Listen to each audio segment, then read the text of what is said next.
I want to see Missouri wines taken seriously, and I want to see the Missouri winemakers take it more seriously. Talk about national publicity, beer. You guys just got Food and Wine, Food and Wine magazine talking about you guys. Restaurants, we've got all these people talking about us. Tourism. What's going to bring people here? I'm not going to bring people here from my restaurant. I mean, maybe a handful, but wine country.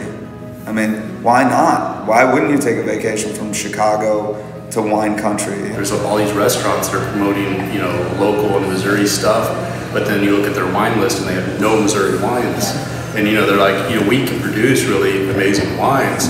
Now, unfortunately, our top selling wine, not unfortunately, but yes, our top selling wines are sweet wines, which aren't always thought of as quality. There's a stigma about Missouri wines, which I think is a bad rap because the quality of winemaking and vineyard practices have improved huge in the last 15 years. And so there are the sweeter type of wines out there, but then there's the dry style wines as well. And as a restaurateur, I see people coming in and they just poo-pah Missouri wines because they all think it's sweet. But how do you get over that bias, basically, against Missouri wines? Well, first it takes somebody out of town validating it. And I mean, it's sad to say that, but it was the same thing with, I think, the food world.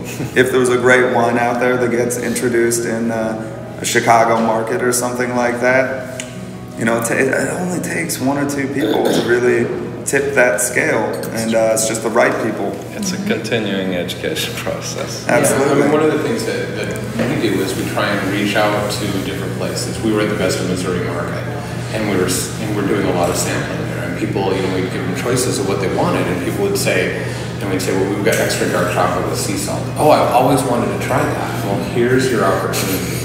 Try this, eat it. Oh, this is great. Where can I get more of it? But that's reaching out to people who, a lot of those people are just going to buy stuff at the grocery store.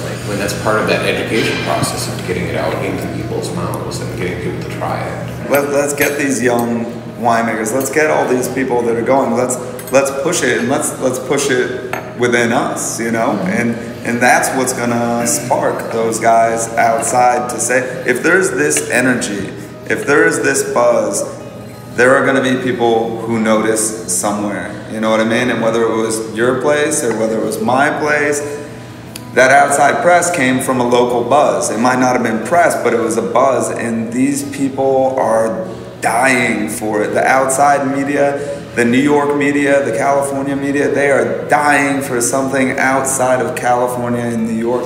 They're dying for the Midwest, and they're dying for small businesses. They're dying for people who are struggling and passionate about what they're doing. So again, it takes us. That's where the good stories are. Absolutely. Yeah. It's a great story.